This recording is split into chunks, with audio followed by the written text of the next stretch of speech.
오늘 함께 보실 말씀은 시편 41편 2절부터 4절까지의 말씀입니다. 시편 41편 2절부터 4절까지의 말씀입니다. 함께 봉독하겠습니다. 여호와께서 그를 지키사 살게 하시리니 그가 이 세상에서 복을 받을 것이라. 주여 그를 그 원수들의 뜻에 맡기지 마소서. 여호와께서 그를 병상에서 붙드시고 그가 누워 있을 때마다 그의 병을 고쳐 주시나이다. 내가 말하기를 여호와여 내게 은혜를 베푸소서. 내가 주께 범죄하였사오니 나를 고치소서 하였나이다. 아멘.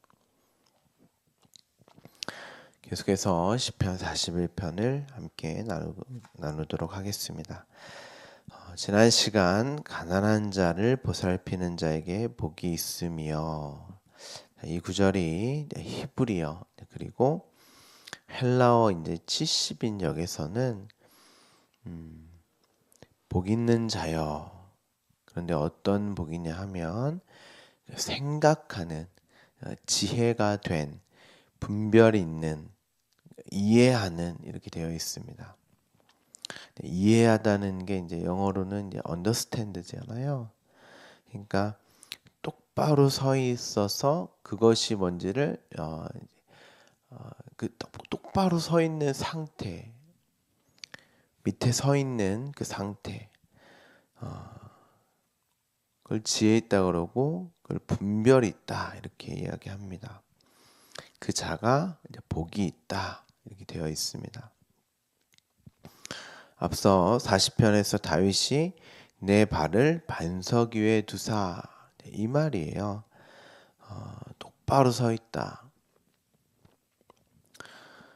자신의 가난함의 그 상태를 이해하는 자, 그것이 무엇인지를 아는 자. 어떠한 가난함이었습니까? 절대적 가난함이었죠. 상대적 가난함이 아니었고, 그것 없으면 살 수 없는, 나는 그러한 존재구나라고 그것이 무엇인지 이제 보게 되고 알게 되면 그 자를 이제 복 있다 이렇게 말을 합니다. 자, 70인역에서는 이제 노동, 하루 임금의 노동자라는 의미도 있다라고 이제 말씀을 드렸어요. 그러니까 고대 시대 때의 노동자라고 하면 그 하루에 일이 주어지지 않으면 먹을 수 없는, 살아갈 수 없는 그 자들이죠. 그러니까 내 힘과 능력, 에너지를 발휘해서 얻어내는 그것은 언제나 상대적으로 비교 위에 서고자 하는 재앙으로서의 가난이죠. 늘 비교해야 하고 늘 남을 밟고 올라서야 하는, 그런데 예수님은 그것이 바로 재앙이다, 악이다 이렇게 말씀하신단 말이에요. 근데 우리는 그걸 복으로 여기잖아요. 정말 그게 없어서 먹을 게 없어서 입을 게 없어서 오히려 그러한 지역은 더 행복합니다, 여러분. 다 없으니까 너나 나나 다 없는데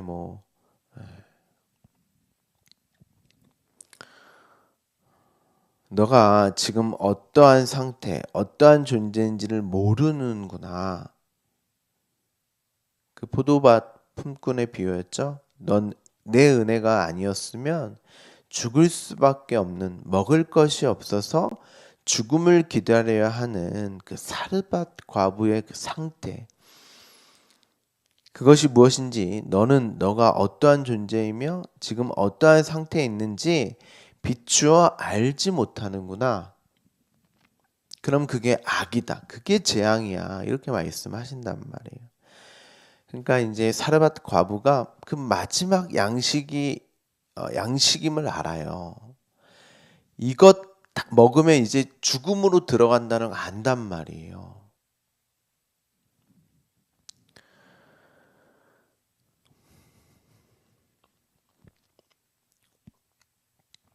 여러분, 재앙은 다른 게 아닙니다.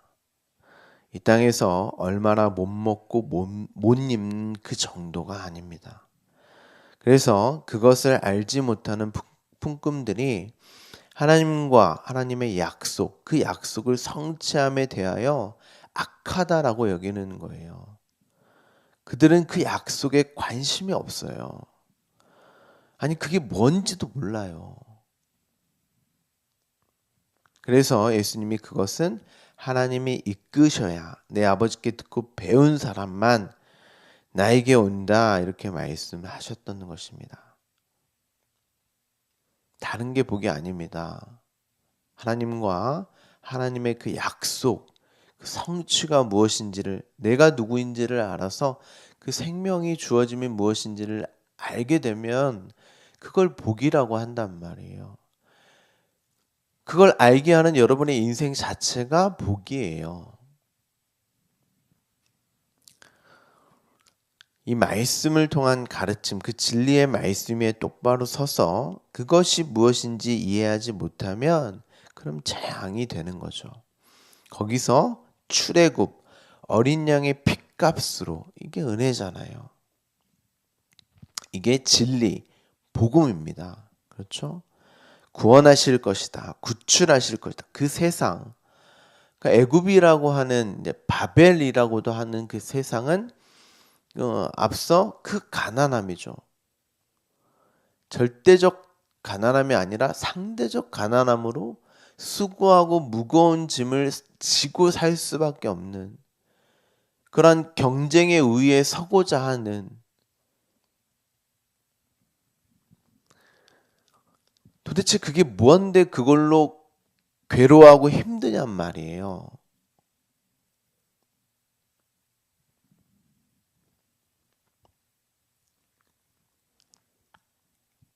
왜 남들보다 가지지 못함이 예? 생명을 버릴 정도의 그러함이냔 말이죠. 거기서 구원하실 것이다. 구출하실 것이다. 어떻게요? 계명의 10 말씀으로, 사랑이죠. 그건 여러분이 계명의 10을 진리의 말씀, 하나님의 사랑으로 가지지 못하게 되면 그 말씀이 10가지의 재앙으로 온단 말이에요. 장자의 결국 그건 장자의 죽음. 장자의 죽음이라고 하는 건 가족의 대표니까 장자는 가족의 죽음인 거예요. 전부. 잘 이해를 하셔야 됩니다. 네, 목사님이 하나님 말씀이 재앙이래 이렇게 말씀하시면 큰일 납니다. 그걸 어떻게 가지느냐, 어떻게 우리가 보고 있느냐, 그걸 똑바로 서서 이해하느냐. 우리가 그 말씀을 그저 이 육을 위한 이 땅의 어떠한 기준과 가치로 상정된 그러한 것으로 오해해버리면, 똑바로 서지 못하고 좌로나 우로 치우쳐 버리면 곧 내가 어떠한 존재인지, 그리고 이 삶이 왜 나에게 주어졌는지, 무엇을 알아야 하는지 그 말씀으로 보지 못하면, 그리고 오히려 큰 말씀, 율법, 이 육을 강하게 하고 성장하게 하고 성숙하게 하는 만드는 정도의 말씀으로 사용해 버리면, 또한 그러함을 가치로 여기며 그 수준에 머물게 되면 그 자체가 재앙인 것입니다. 거기서 구출, 출애굽, 엑소더스 하셔야 되는 거예요. 그래야 여러분이 산단 말이에요. 그래서 오늘 본문 2절을 보시면 여호와께서 그를 지키사 살게 하시리니 어떻게 해요? 거기서 나오게 하셔서 출애굽 시키셔서 애굽에서 나와야 한단 말이에요. 그래서 요한계시록 같은 데 보면 내 백성아 나와라 그런단 말이죠. 나와라. 거기에 있지 말고 나와라. 이 말은 문명과 등을 져서 산속으로 나와라. 거기서 혼자 도코다이 하며 살아라 그런 말이 아니고, 그 세상의 원리, 세상의 가치 있게 여기는,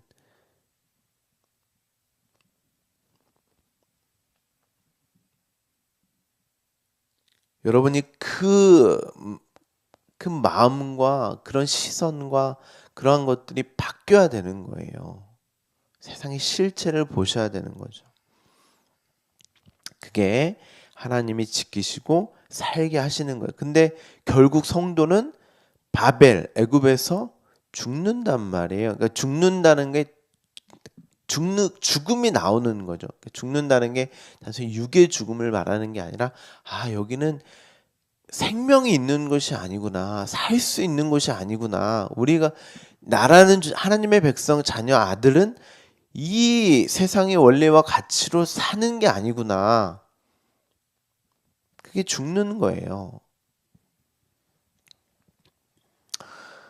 근데 그 1차적인 장소가 어디냔 말. 어디서 나와야 되는 거예요, 여러분? 나예요, 나. 나란 말이에요. 그래서 예수님도 이 성전을 헐어라. 내가 사흘 만에 다시 세우리라. 그 옛 성전, 옛 몸, 옛 마음, 오해되어진 율법은 파괴되어져야 한다. 이렇게 말씀을 하시는 것이죠. 그 삶 자체가 이 세상에서 복을 받는 삶인 거예요. 그 과정을 살아내는 것이 복이란 말이죠. 그리고 거기서 죽어서 나오게 되는 거예요. 이스라엘 백성들이 출애굽은 거기서 죽었던 거예요. 장자의 죽음. 그렇지만 예수 그리스도와 함께 죽고서 그게 살아남인 거죠.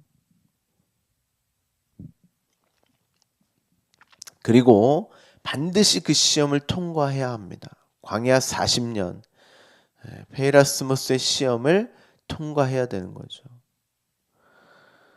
아니 이미 여러분은 통과하셨어요. 어디에서? 그리스도와 함께 죽어서 살게 되어서 그게 시험의 통과함이에요, 사실은. 그러니까 반드시 그러한 삶으로 여러분의 삶은 채워져 있게 되어 있습니다. 자기 십자가, 내가 부정되고 부인되는 그 삶으로 채워져 지게 되는 거죠. 그게 복이다. 아쉐레라고 말씀을 드렸죠. 자, 그런데 거기서 벗어나게 해달라고 구해달라고 기도하시는 분은 도대체 뭐냔 말이에요. 그게 허락된 복된 인생을 똑바로 보게 하시기 위해서 주어진 삶인데 거기서 그 문제를 해결해 달라고 벗어나게 해달라는 게 무슨 말이냔 말이에요.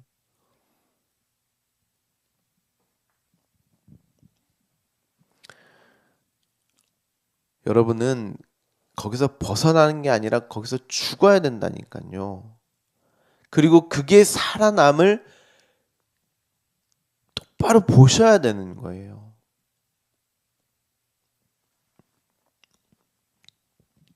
그래서 오늘 본문 2절에 그 원수들의 뜻에 맡기지 마세요.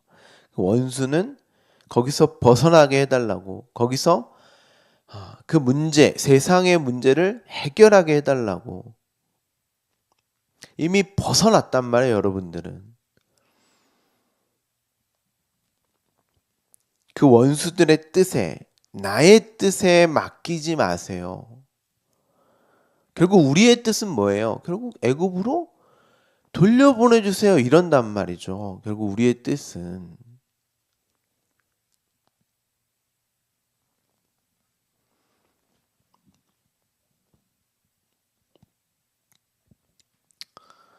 여러분이 교회 다니면서 신앙생활이라는 것을 하면서 도대체 무엇을 구하고 무엇을 찾고 계십니까? 정말 성경 말씀을 통한 하나님이 구하라고 하신 그것 구하십니까? 여러분의 뜻대로 되어지면 오히려 그게 재앙일 수도 있는 거예요. 그러니까 여러분의 뜻에 대부분의 기도는 사실 안 들어져야 맞는 거예요. 그래서 예수님의 뜻은 딱 한 가지였는데도 안 들어주셨던 거 하나님이. 하나님의 기도, 하나님의 뜻을 알고 그의 의를 구하는 기도를 하셔야 하는 거죠. 그런데 다들 엉뚱한 것들만 구하는 게 오늘날의 이제 종교화된 기독교인 것이죠. 그 대표적인 인물이 히스기야 왕입니다.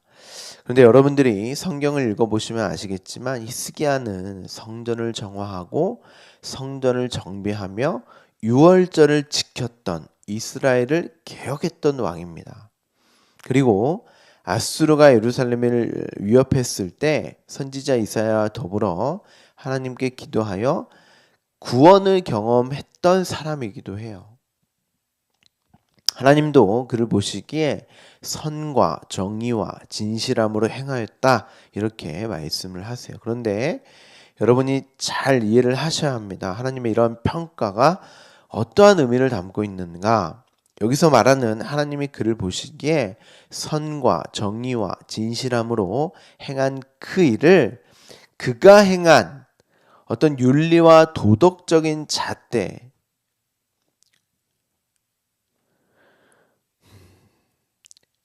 히스기야 왕의 어떤 그 힘과 능력, 에너지의 그 뭐라고 표현해야 될까요? 그러니까 그 스스로의 능력을 증명하는 것으로서의 너 그렇게 잘했구나의 평가가 아니란 말이에요. 히스기야 왕의 인생과 삶을 이끌고 계신 분이 누구세요, 여러분? 하나님이죠. 그러니까 이스라엘의 왕은 항상 이스라엘을 대표하는 인물이에요. 그러니까 이스라엘의 그 전부를 보시면 돼요. 이스라엘은 하나님이 이끄셨어요. 하나님이 이끄셨고 가나안 땅에도 들여놓으셨고 거기서 나라도 만들게 하셨고 왕도 하나님이 뽑게 하셨단 말이에요. 그 전부가 하나님이 히스기야 또한 이스라엘을 보시고 선과 정의와 진실함으로 행했다라고 하는 것은 선은 항상 하나님이 보시기에 좋은 상태. 히스기야가 뭘 잘했고 뭘 못해서가 아니고 하나님이 이끄시는 삶 자체가 선이란 말이에요. 히스기야가 잘해서가 아니고 정의는 하나님의 의가 나타나서 믿음에 의해 믿음에 이르게 된 진실함은 곧게 좌로 우로 치우치지 않는 그러니까 지금 하나님이 히스기야를 당신의 뜻과 계획대로 이끄시고 가시는 말씀의 척도로 평가하는 장면이지 히스기야의 행위 그 자체로 평가하는 그런 말이 아닙니다. 히스기야가 잘하면 너 잘했구나 못하면 못했구나 그런 1차적인 시선으로 보시면 안 돼요. 하나님이 그를 어떻게 당신의 선으로 정의로 진실함으로 살게 하는지 역대하 32장 22절 23절에 이렇게 이야기합니다. 이와 같이 여호와께서 히스기야와 예루살렘 주민을 히스기야와 이스라엘을 이제 말하는 거죠.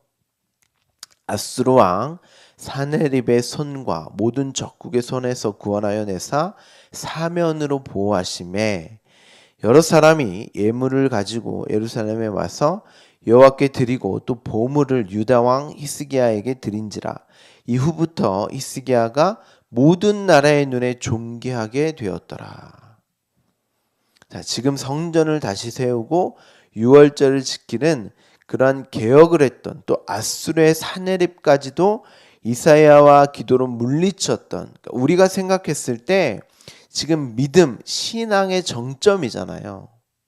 그러니까 우리가 그냥 일반적으로 성경을 봤을 때 정말 히스기야는 많은 행적들을 봤을 때 정말 하나님 앞에서 정말 열심히 그리고 이방 민족들도 물리치는 기도로 물리쳤던 참 훌륭한 왕이구나. 그렇게 평가를 하잖아요. 읽었을 때. 그런데 여러 사람이 예물을 가지고 와서 하나님께 드리고 보물을 히스기야에게 바칩니다. 이후부터 히스기야가 모든 나라의 눈에 존귀하게 되었더라 이렇게 성경이 기록하고 있어요. 그리고 그 다음 절을 여러분 잘 보셔야 돼요. 역대하 32장 24절부터 26절까지 뭐라고 하냐면 그때에 이렇게 시작을 합니다. 그때에. 그런데 이 그때에라는 단어를 잘 보셔야 되는데, 자, 그때에 히스기야가 병들어 죽게 되었으므로 이렇게 돼요. 아니, 잘했잖아요. 하나님의 평가가. 그렇죠. 그런데 그때가 히스기야가 병들어 죽게 되었다 이렇게 말을 한단 말이에요. 그리고 여호와께 기도하매 여호와께서 그에게 대답하시고 이렇게 되어 있죠. 그러니까 히스기야가 기도를 해가지고 이사야가 듣고서 15년의 삶이 연장됩니다. 그리고 뭐라고 되어 있냐면 또 이적을 보이셨다. 그러니까 15년의 생명이 연장되는 이적을 그러니까 표적이라는 단어인데 표적을 보이셨으나 히스기야가 마음이 교만하여 그 받은 은혜를 보답하지 아니하므로 진노가 그와 유다와 예루살렘에 내리게 되었더니, 그러니까 지금 히스기야를 대표하여서 이스라엘의 어떤 전체적인 상태를 보여주고 있는 거예요. 히스기야가 마음의 교만함을 뉘우치고 예루살렘 주민도 그와 같이 하였으므로 여호와의 진노가 히스기야의 생전에는 그들에게 내리지 아니하니라. 자, 히스기야의 내용은 역대하뿐만 아니라 열왕기 상하, 열왕기에도 있고 이사야서에도 되어 있어요. 그러니까 이 이야기는 히스기야가 기도해서 15년의 연장된 인생을 살았더라가 복으로 보시면 안 돼요, 여러분. 새 에피소드를 다 보셔야 된단 말이에요. 그때에, 그러니까 어떤 그때예요? 어떤 때입니까? 여기에 이제 줄을 치셔야 돼요. 모든 이들의 존귀하게 여겨지는, 하나님과 동등한 대를 받았던 그의 상태를 성경이 병들어 죽게 되었다, 재앙이 임했다, 이렇게 말을 한단 말이에요. 뭐라고 표현합니까? 교만하게 되었다, 히스기야가.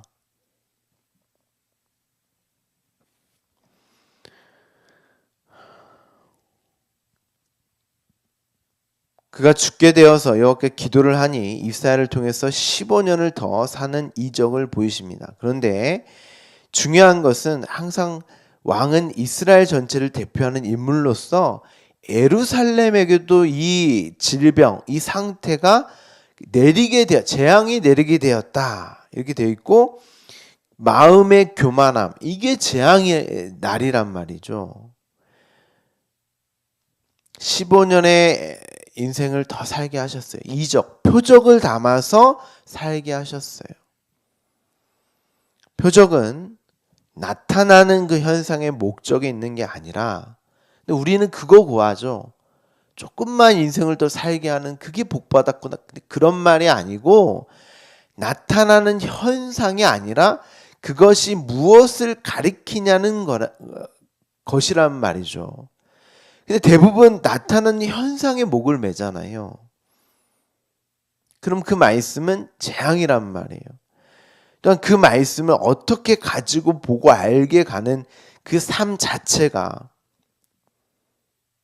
근데 그 표적을 통하여서 나타나는 현상, 표적을 어떠한 말씀으로 가져야 되느냐가 중요한데, 이걸 그냥 15년 더 산 것을 복으로 갖게 되면 그건 거짓말이란 말이에요.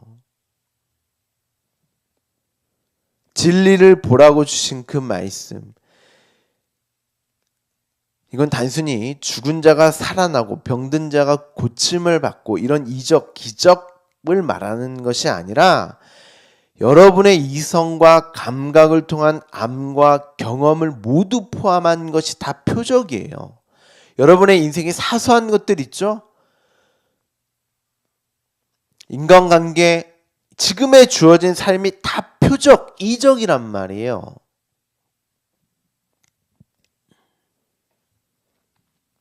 말씀의 진리를 담고 있는 거예요. 그걸 어떻게 보고 가느냐? 거기서 진리의 말씀 생명됨으로 보고 가느냐? 아니면 그냥 나타나는 것에 묶여서 15년 더 살았으니까 복이고, 그러면 여기서 병 걸리면 저주입니까, 여러분?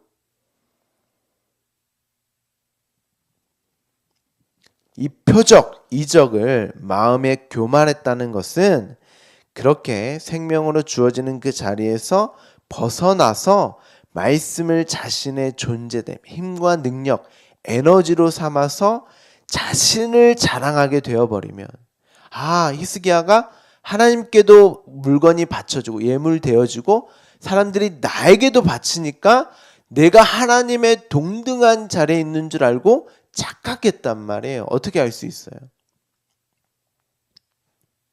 히스기야가 병 고침을 받아서 15년을 살았는데 병 고침을 받자마자 한 일이 뭐예요? 바벨론의 사신들이 와서 자신의 그 위상을 과시해 버려요. 그게 15전의 이적, 기적, 병 고침을 곡해해 버린 거예요. 네가 어떠한 존재인지를 보게 하라고, 재앙의 날에서 건짐이 무엇인지를 깨닫게 하기 위해서 줬단 말이에요. 그러면 그 삶 자체가 그걸 통해서 나는 하나님의 은혜가 아니면 오늘 하루 살 수 없는 그런 존재이구나. 이스라엘이 그런단 말이에요. 이스라엘이라고 하는 민족은 하나님을 떠나서는 살 수 없는 존재예요. 저와 여러분이죠. 그런데 이 땅 육의 그 애굽의 그 가치로 그 말씀을 오해해버리면, 그렇게 보라고 준 건데 엉뚱하게 봐버리면 그게 재앙이란 말이에요. 그게 고침을 받았어도. 질병이 있고 없고가 아닙니다, 여러분. 그거 보라고 준 건데,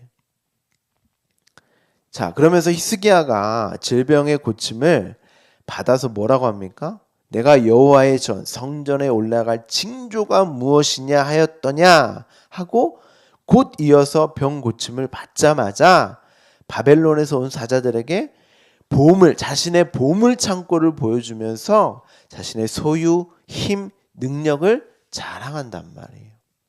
내가 이런 사람이야 하면서 하나님과의 동등됨을, 그 영광, 그 자랑. 그러자 이사야가 당신이 보여준 그 보물, 내 집에 있는 모든 소유, 내 조상들의 오늘까지 쌓아둔 모든 것을 바벨론에 옮겨질 것이고 하나도 남을 게 없을 겁니다. 이게 땅에 쌓아둔 보물이란 말이에요. 이 징조가 유다와 예루살렘에게 내리게 되었다. 그런데 그리고 성경이 히스기야를 뭐라고 합니까? 마음의 교만함을 뉘우치고 예루살렘 주민들도 그와 같이 하였다. 여호와의 진노가 히스기야의 생전에는 그들에게 내리지 아니하니라. 여러분, 이게 복입니까? 그리고 이 징조가 누구에게 가요? 히스기야가 15년 더 살았잖아요. 그때 낳은 아들이 다음 왕이 돼요. 므낫세죠. 근데 성경의 평가가 므낫세가 하나님 앞에서 가장 악한 왕으로 기록됩니다. 15년 더 살아가지고 망한다니까요, 나라가. 그럼 그게 복이냔 말이에요. 이사야 39장 8절을 보며 히스기야가 이사야에게 이르되 당신이 이른바 여호와의 말씀이 좋소이다 하고, 또 이르되 내 생전에는 평안과 견고함이 있으리로다 하니라. 자, 여호와의 말씀이 좋소이다. 내 때에는 이 징조가 나타나지 아니하고 다음 세대에 그 징조가 나타남을 듣고서 히스기야가 다행이네, 내 때에 안 나타나고 다음 때에 나타나니까 참 좋네요 하고, 평안과 견고함이 있으리다, 이 말을 그렇게 생각합니다. 그럼 그게 복입니까, 여러분? 그런 말이겠어요? 지금 나에게는 나타나지 않으니까 괜찮지 뭐. 이런 말이 아니라, 보세요. 다윗도 밧세바를 범하고 우리아를 죽이기 전까지 누구보다 하나님이 보시기에 합당한 사람처럼 성경이 그렇게 말을 하는 것처럼 보이잖아. 우리는 그렇게 읽히잖아요.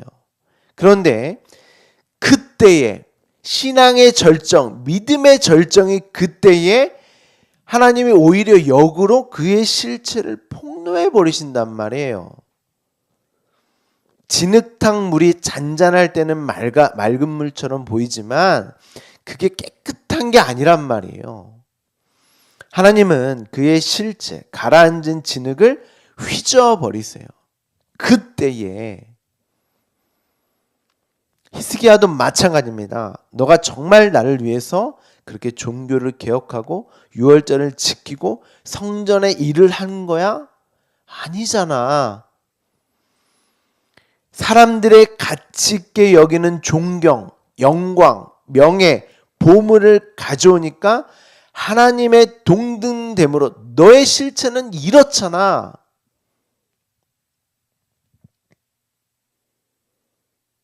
그게 예수님 당시에 하나님을 가장 섬겼다고 하는 바리새인 서기관들, 그들의 실체였단 말이야. 가면 쓰고 위장하고 죽은 자의 무덤에 회칠하고 있는, 말씀이 와서 휘저어버리는 거예요. 다윗이 어떻게 합니까? 그 일 이후에 시편 우리가 6편 6절에 함께 봤었죠. 내가 탄식함으로 피곤하여 밤마다 눈물로 내 침상을 띄우며 내 요를 적시나이다. 왜 침상에서 울었습니까? 왜 그리 슬피 울었어요?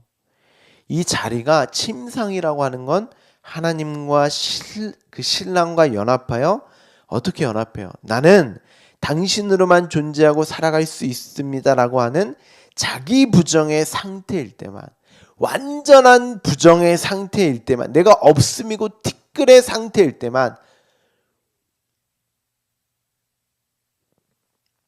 그 신랑과 동침하는 연합할 수 있단 말이에요. 거기에 내 것이 조금이라도 있으면 그건 연합이 안 된단 말이에요. 그러면 그게 이혼이고 간음이고, 그래서 그 침상을 오늘 뭐라고 표현했습니까? 병상이라고 표현한단 말이에요. 병상.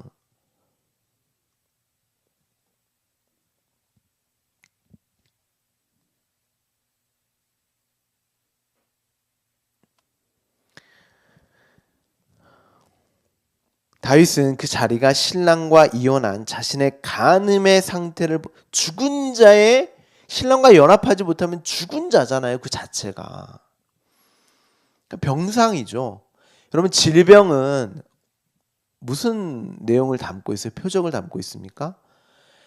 아담과 하와가 선악과를 따먹기 전까지는 질병이라는 게 없었어요. 하나님과 연합된 그 근데 선악과를 따먹고 하나님과 동등됨을 취하자 그 죽고 죽으리라고 하는 그 내용을 담아서 이제 질병이 시작된단 말이에요. 근데 질병이 주어졌는데 내가 죽은 자인지를 몰라. 그 질병이 뭔지를 몰라. 그게 뭐예요? 문둥병이에요. 나병. 그게. 그래서 성경에 보면 나아만이 어떻게, 그 문둥병자가 어떻게 치료를 받습니까? 7번 언약의 말씀에 흐르는 물이라고 하는 것은 레마, 말씀이란 말이에요. 그 단어 자체가. 진리의 생명의 말씀으로 7 언약으로 치료받는 거예요. 그 간음의 상태, 그 죽어있는 나의 상태를 보게 되어서 그게 거울의 자신의 모습, 그 실체에 직면한 가난한 자의 복이란 말이에요. 시편 149편 5절에 보면 성도들은 영광 중에 즐거워하며 그들의 침상, 병상에서 기쁨으로 노래할지어다 이렇게 고백을 합니다. 히스기야가 자신의 죄로 말미암아 징계가 내가 살아있는 동안 주어지지 않는, 벌을 받지 않아서 좋아하는 게 아니라 그러한 자신의 모습을 보게 되어 영광 중에 즐거워하며 그들이 침상에서 기쁨으로 노래하는 거예요. 아, 맞네요. 완전히 내 것은 그렇게 비워져야 하는 것이 맞습니다. 여호와의 말씀이 좋습니다. 그러니까 아들은 항상 아버지와 동일한 존재예요.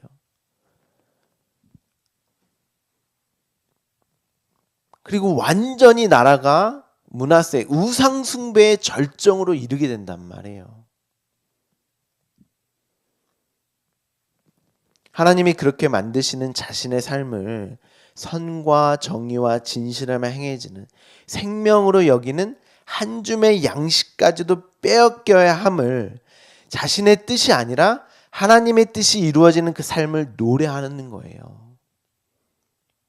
그리고 바로 이사야서를 보면 하나님의 위로가 주어집니다.